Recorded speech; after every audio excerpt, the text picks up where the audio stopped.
The house stood at the edge of the woods, quiet and still under the dim glow of the late afternoon sun. Its pale walls reflected the dying light in soft, uneven patches, and the windows, framed by curtains that had long lost their brightness, looked like dark, watching eyes.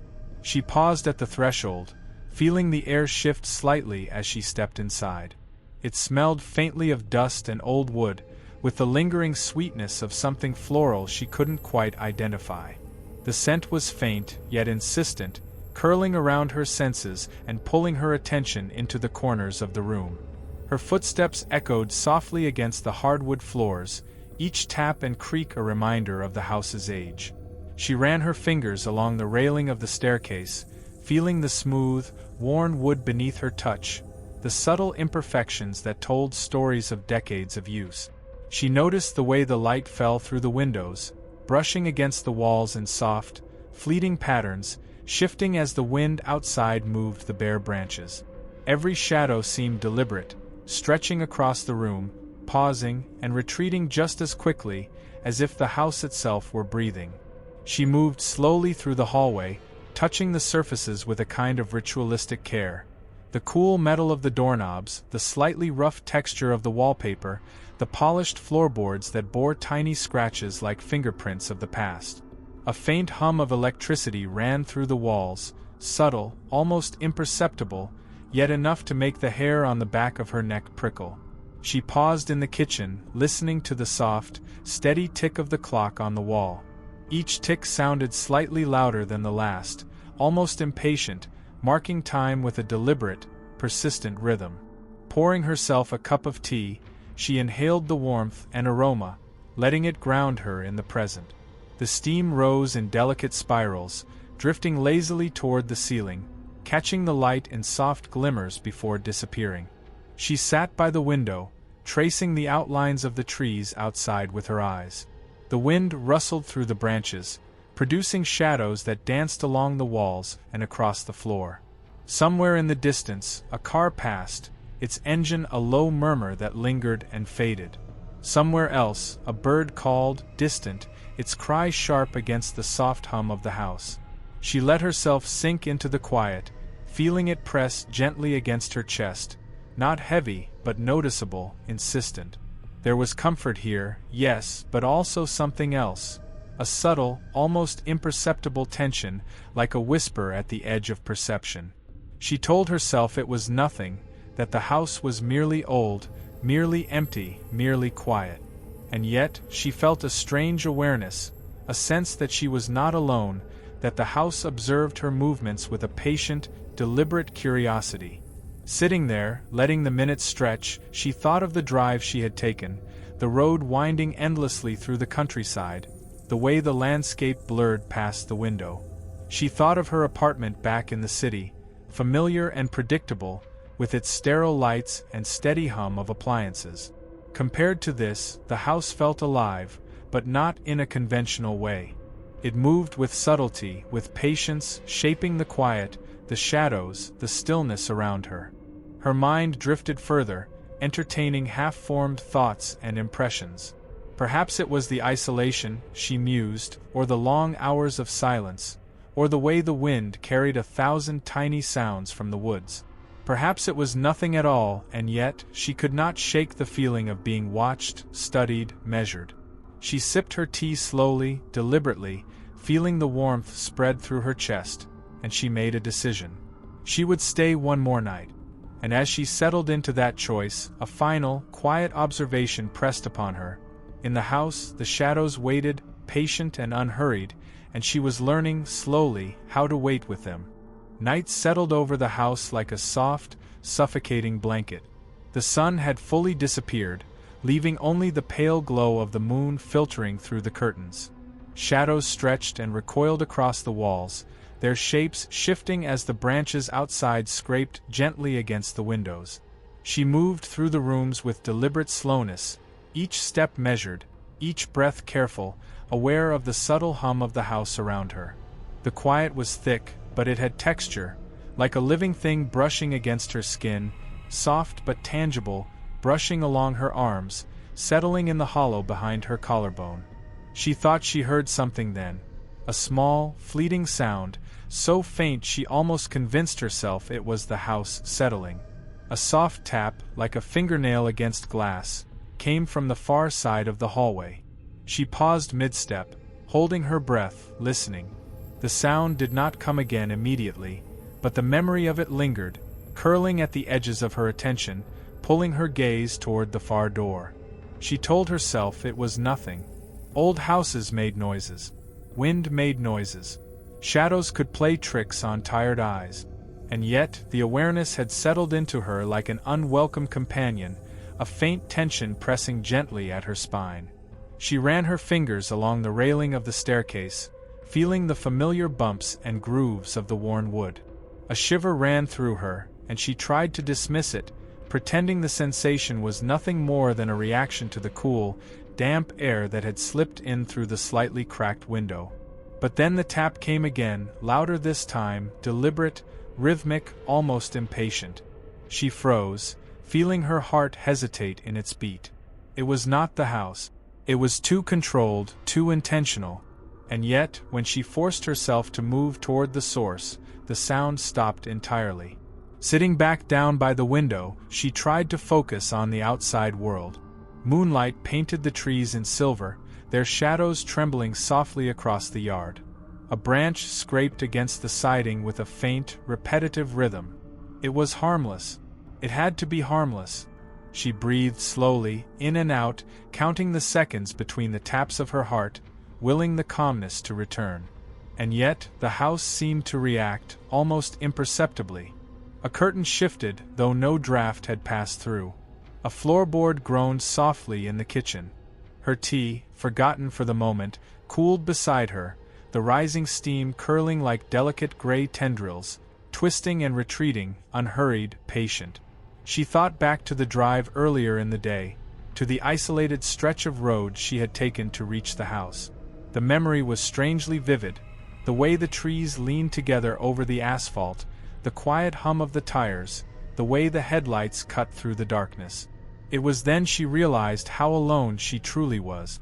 There was no one nearby, no neighbors, no cars passing, only her and the house and the whispering tension of the night. The tap came a third time, and this time, she was certain, it had come from inside the room she had passed just moments before. Her mind raced, trying to find explanations. Perhaps an animal had gotten in, a branch had fallen through a partially open window. Perhaps it was merely the house, communicating in its own slow, deliberate language of creaks and groans. And yet, a part of her, a quiet, insistent part, understood that it was neither of those things. She rose carefully, her movements slow, measured, deliberate. Each step across the wooden floor seemed to echo a little too clearly.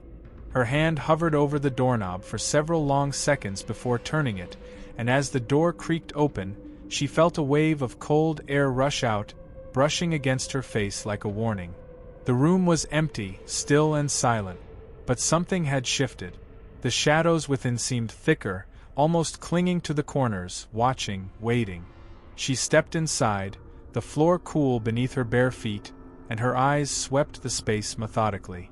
Nothing. Nothing that should have moved. Nothing that should have existed beyond the quiet. And yet, she could feel it. A presence. Not tangible, not visible, but undeniable. A subtle pressure, brushing at the edges of her awareness, waiting for her to notice, waiting for her to acknowledge it. Sitting back down by the window, she tried to return to the ritual of her tea, the warmth grounding her, the familiar scent a tether to normalcy.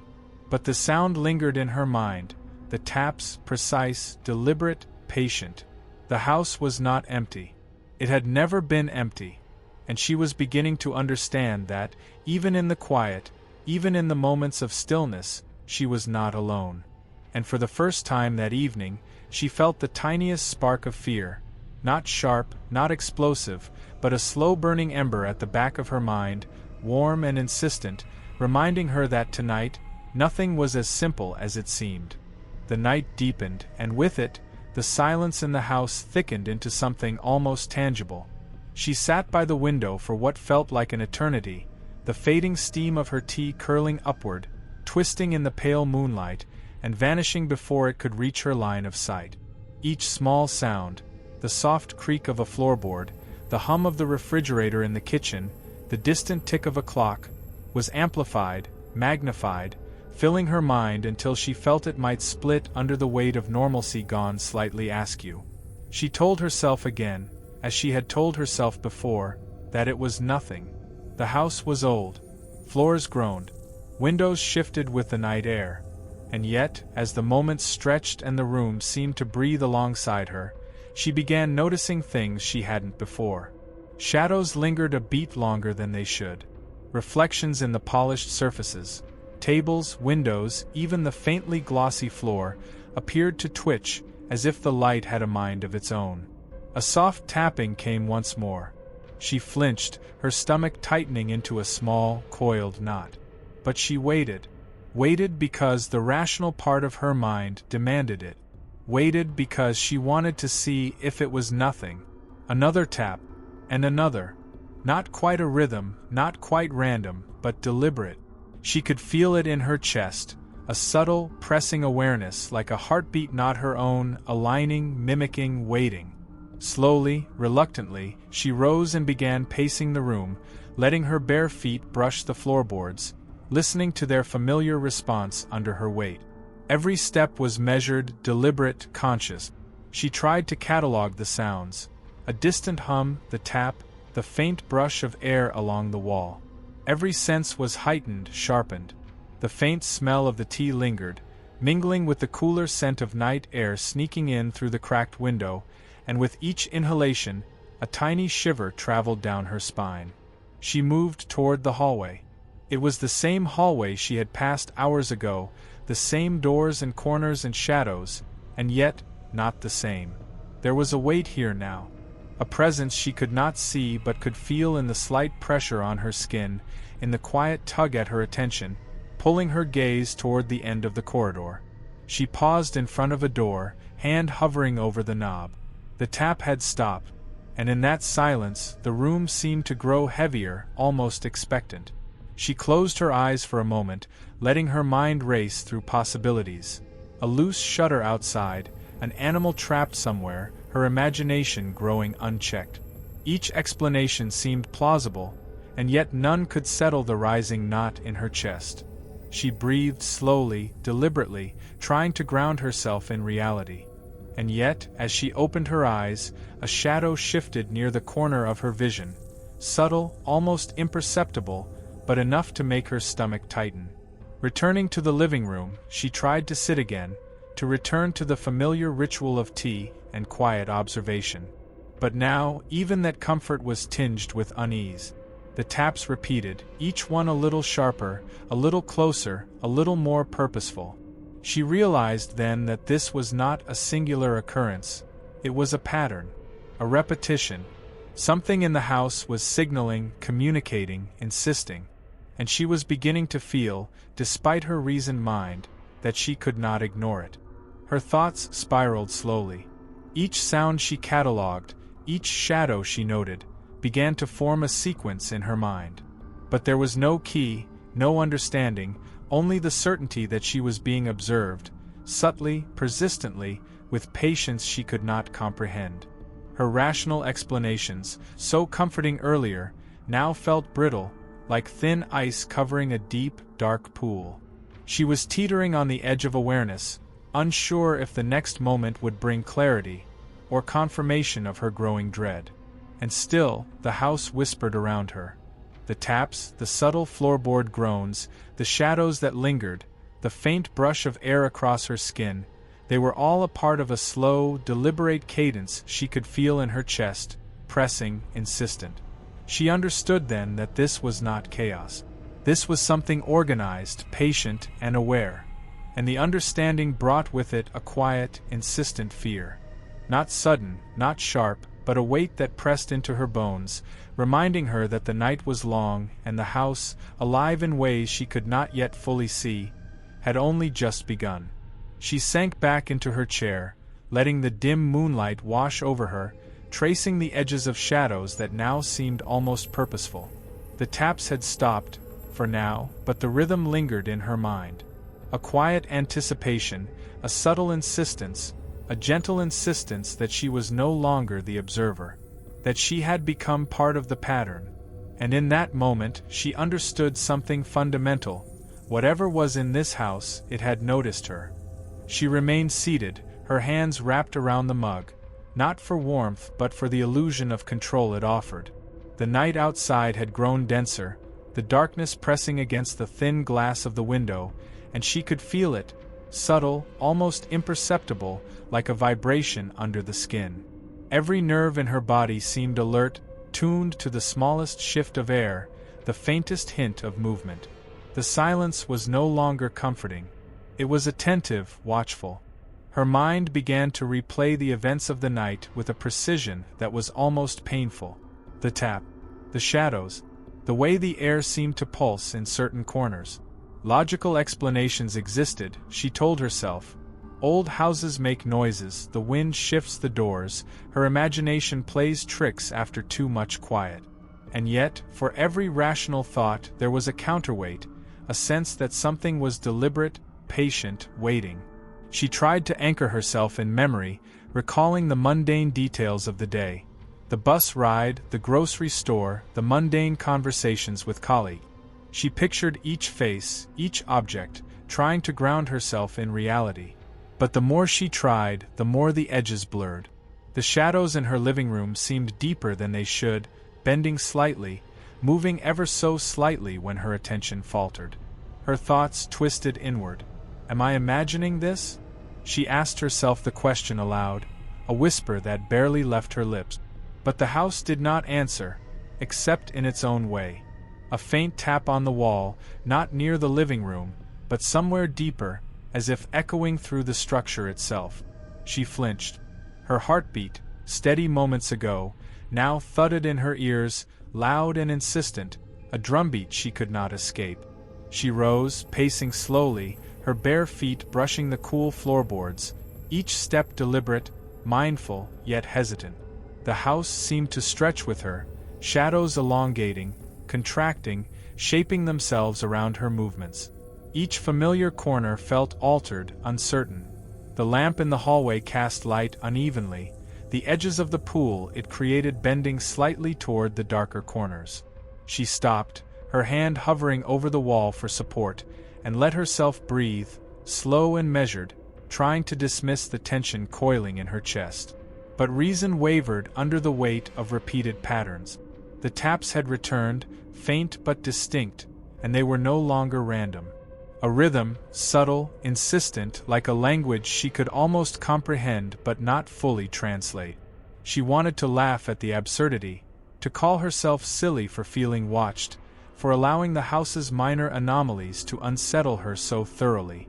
Yet, deep in the marrow of her bones, a quiet certainty gnawed. She was not alone in her own perception. Something patient, was aware of her. Her mind raced. Every logical explanation she had crafted was fragile, ready to fracture under the slightest pressure. Am I losing it? The question, unbidden, crept in repeatedly, each repetition heavier, colder, more insistent. She wanted to believe she was sane, rational, in control, yet the atmosphere around her denied it. The house had a rhythm now, one she could feel in her pulse, echoing through the floorboards, tracing the outlines of walls, pressing gently, invisibly, against her awareness. She returned to the chair, sinking slowly into its familiar contours. The mug was still warm, the tea long gone cold, and yet it offered a semblance of normalcy. Her hands traced the rim, over and over, as if the tactile repetition could ground her in reality. The taps ceased briefly, and the shadows stilled, but her chest still tightened, a coil that refused to unwind. She realized then that she was waiting, not for a sound, not for a movement, but for confirmation. Confirmation of what, she could not name. Minutes passed, or was it hours? Time seemed to stretch and thin like fog. Each sound, each breath, each shift in the air was magnified. She tried to close her eyes, to let the darkness beyond the window become nothingness, but it refused. The house held her in its awareness. Every shadow, every silent corner seemed to echo with intent. She considered leaving, stepping outside into the safety of the streetlights, the distant hum of the city. But even the thought was heavy, as if the house would not let her go that easily. Her internal conflict reached its peak. She wanted to act, to investigate, to open a door or look behind a shadow. Yet every rational voice warned her to remain calm, to observe, to not provoke the unknown. And in that hesitation, a new fear grew, not sudden, not violent, but inexorably certain. She understood, with an almost clinical clarity, that inaction was as dangerous as action. Every choice carried weight, and some weights, she feared, could not be lifted once set in motion. The night pressed closer. The shadows breathed, and she remained, caught between awareness and denial, trying desperately to reason, to catalogue, to understand, even as the house seemed to exhale around her, patient, eternal, and attentive. She realized then that she was not merely alone in the room. She was entangled in a quiet dialogue she could not interrupt, and the conversation had already begun, before she even understood the rules. The clock ticked softly, almost politely, as if it too were observing her hesitation. She sat in the chair a moment longer, tracing the rim of her mug again, feeling the faint warmth dissipate. Her mind flitted between possibilities, to stay, to act, to leave. Each option seemed ordinary, yet each carried a quiet weight that pressed on her chest. She stood slowly, letting her hand brush the wall as she moved. The texture of the plaster was familiar, rough in the right places, uneven, tangible, something she could count on. Yet the familiarity offered no comfort. Every shadow seemed to shift slightly, just at the corner of her vision, like it was aware of her attention. She shook her head, telling herself it was a trick of the light. The decision she faced was deceptively simple. She could ignore the noises, pretend the house was empty, allow herself to continue the night as though nothing unusual had happened. Or she could investigate, walk down the hallway, open doors, confront whatever was pressing at the edges of her awareness. One choice promised calm, the other promised answers. And yet, the calm seemed suspect, fragile, easily shattered. She moved toward the hallway. Her footsteps were deliberate, soft, each one a measured negotiation with the floorboards. The house responded, subtly. A creak here, a tap there, as if it were aware of her movement, calculating, patient. She paused mid-step, hand hovering near the light switch. The familiar click of the hallway light, when she finally pressed it, illuminated the narrow corridor with a dull, yellow glow. Shadows clung stubbornly to the corners, refusing to disperse. Her breath caught, shallow and measured. She considered turning back. Logic urged her. Perhaps she should sit down, wait until morning, let the strange sounds fade with the daylight. But an almost imperceptible pull drew her forward. She felt it in the soles of her feet, in the subtle shift of air around her, in the faint, rhythmic vibration that had become nearly constant in the last hour. She was being observed, not with malice, not yet, but with attention, and attention demanded engagement. She continued, each step slow, deliberate, almost ceremonial. Doors lined the hallway, some familiar, some she barely remembered. Each one offered a choice: to peer inside, to investigate, to acknowledge the unknown, or to leave it alone. Her hand rested on the doorknob of the room at the far end. She hesitated, feeling the cold metal under her fingertip. Logic argued against it. This is just a normal room. There's nothing here. You're imagining it. And yet, the pull persisted, insistent. A low, almost imperceptible hum seemed to emanate from behind the door, vibrating subtly against her hand. She could not identify it, not fully. But she recognized its weight, the way it filled the air with an unspoken expectation.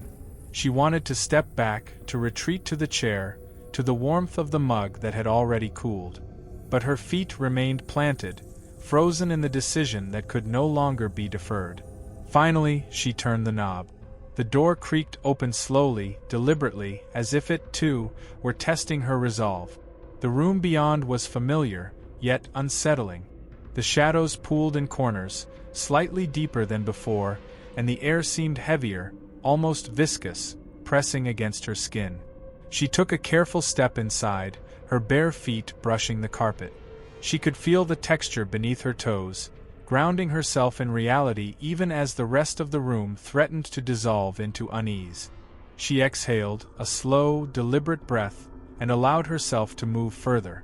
The space was ordinary, yet she could not shake the feeling of being watched, studied, assessed. She moved toward the window, glanced out at the night beyond. Street lights cast thin, fragile pools of light onto the pavement, but the darkness between them seemed too absolute, too conscious, too deliberate. She turned back to the room, every instinct telling her that her choice, to enter, to confront, to act, had already set something in motion that could not be undone. And there, in the subtle interplay of light and shadow, she saw it or thought she did. A movement so slight, so perfectly timed with her breath, that she almost questioned her own senses. Something, perhaps nothing, observed her from the edge of the room. She froze, her mind racing. Did she call out? Did she retreat? Or did she stay, holding her ground, letting the tension stretch further, waiting for clarity? Her decision crystallized, quietly, almost mundanely. She chose to stay. Not out of courage, not out of defiance, but because the house, the shadows, and the quiet expectation had convinced her that leaving would be worse. Leaving meant a fracture, a failure, an acknowledgement that she could not withstand the weight of attention. And so she stayed. The door clicked softly behind her as she leaned against it, and the room exhaled around her, patient, deliberate, waiting. The choice had been made, simple yet irrevocable. And in the quiet aftermath, she understood with a slow, creeping certainty that some decisions, once taken, carry consequences that are never announced, never explained, and never reversed. She remained in the room long after the decision, her body still but alert, attuned to the subtle rhythm of the house. The hum she had felt earlier persisted, almost imperceptibly, vibrating through the walls, through the floor beneath her feet. It was not loud, not intrusive. It was just present, like a reminder that some things existed beyond acknowledgement, beyond comprehension. Time seemed to lose meaning.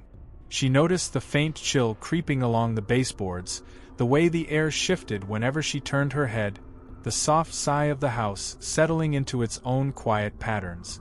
She counted the seconds, long and deliberate, each one stretching like taffy, thick with the unspoken, the unseen. Her hands rested on her knees, still trembling slightly, though she did not acknowledge it. She did not move to the window again, did not speak, did not call for herself or anyone else. She simply existed within the space, aware of herself and of something else she could not see. The shadows remained patient, stretching and pooling in ways that defied ordinary geometry. At first, she had thought they were tricks of the light, a play of her imagination. But over hours, or what she assumed were hours, they began to feel deliberate, purposeful. They responded, subtly, to her presence, to her breathing, to the slight movements she made as she shifted her weight. The room felt alive, but not in a conventional sense. It was aware, patient, indifferent to her understanding, yet precise in its quiet observation. She reflected, silently, on her choices. Every ordinary decision of the past day, answering the phone, walking down the hallway, opening the door, felt weighty, each one echoing in the house as though resonating through an invisible network of expectation and consequence. She could not pinpoint where the awareness had begun, could not identify a cause and effect chain. Only that the moment she stayed, she had crossed some invisible line. Some line beyond which retreat was impossible, and understanding irrelevant. She moved slightly, shifting her position on the chair, feeling the familiar texture of the carpet beneath her, the subtle give of the floorboards. She imagined calling out, but the sound never left her throat. Even her thoughts felt muted, measured, as if the house, the space around her, insisted on silence. It was a silence that pressed, not loudly, but consistently, a low-grade weight that she could not shake, not with distraction, not with action, not with explanation. Outside, the faint light of early morning began to brush the edges of the windows. It was a soft, weak illumination, failing to penetrate fully, leaving the room in a permanent half-light, a twilight where everything was slightly off, slightly uncertain. She noticed a subtle pattern. Every time the light shifted, the shadows subtly altered, as though breathing, as though aware of her gaze. She realized she could not separate herself from the room, not completely, not ever again. Eventually, the hum settled into a near silence, almost imperceptible now, but she knew it remained. It would always remain, a quiet companion to her awareness. She did not sleep. She did not attempt to leave.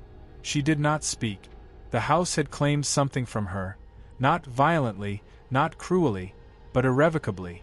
Something in the room, in the quiet, in the patient observation, had changed the balance of her ordinary life.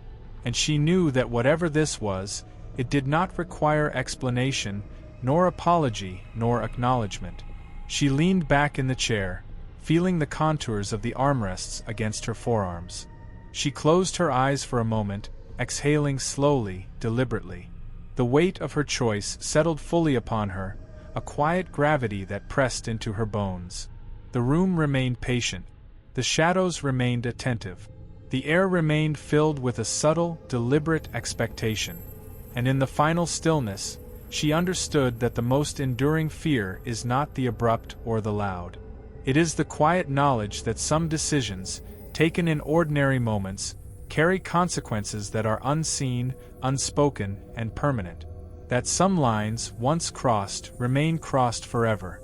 That some presences, unacknowledged, linger, not with malice, but with the inevitability of observation, of consequence, of quiet judgment. She remained.